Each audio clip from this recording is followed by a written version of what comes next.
What if I told you that solving this problem using the chain rule in the very beginning is a waste of time? There's actually a faster method, so stick around because this is a fun one.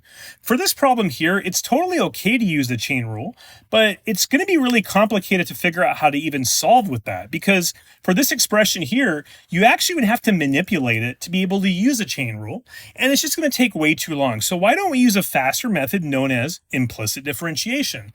The way I'm going to approach this is looking at the problem because we have a power on the right-hand side. That's already a hint to me to try using natural logs. And so I'm going to take the natural log of both sides, giving me the natural log of y equals the natural log of sine of x raised to the cosine of x. And now we can use a cool trick of logarithms to bring this power cosine of x in front of the expression. But the problem now is many of you get stuck with implicit differentiation here because now you're wondering, what do I do when taking the derivative of natural log of y on the left-hand side? Totally get it. Maybe your teacher didn't do a great job explaining it to you, but I'm going to make it really simple. And I've got another video you can check out where I talk more about this. But here what I'm going to do now is I'm going to take the derivative separately of both sides of the equation, and I'm going to use the following method. Starting with the left-hand side, this natural log of y, I want to make a note that y is the variable I see. So I'm going to treat y as the control variable, almost as we normally do when we take derivatives of x, right?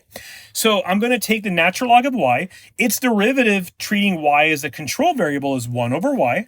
And then I'm going to put a dy over dx in front because for the top, this dy is going to tell me y was the control variable.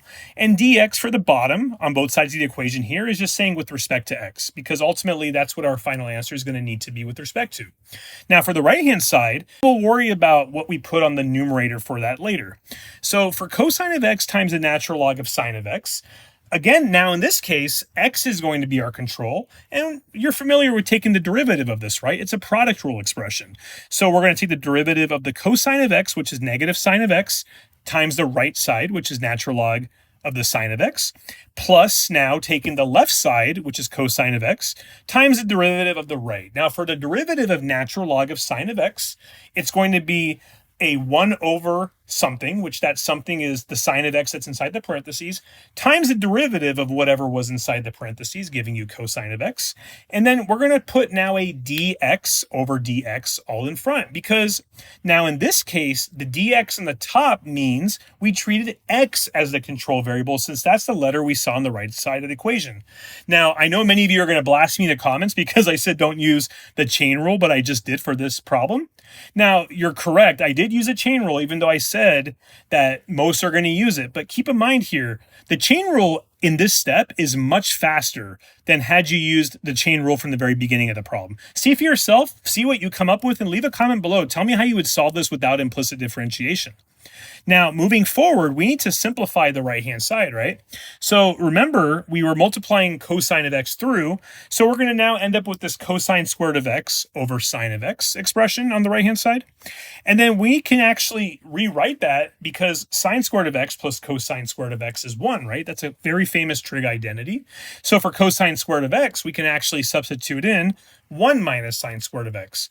And then to simplify this further, I'm going to break this fraction up into two parts, giving you a 1 over sine of x part, which is equivalent to cotangent of x, and then minus sine squared of x over sine of x, which simplifies to minus sine of x, right? So now we want to take this one step further and recognize now, okay, we still have 1 over y on the left-hand side of this equation. We need to get the left-hand side in such a way where we have dy over dx by itself. Why? Well, dy over dx is the derivative we're trying to find, right? So why don't we just multiply through y on both sides of the equation to isolate dy over dx? And I'm going to do that here. But we can't stop with this as the final answer because the problem is on the right-hand side of this equation, we not only have x terms, but we have a y. We need to have a final answer strictly in terms of the letter x. But hold on a second, y is the same as sine of x raised to the cosine of x power, right? So when we substitute that in, we get this final answer. And then for the next problem to solve,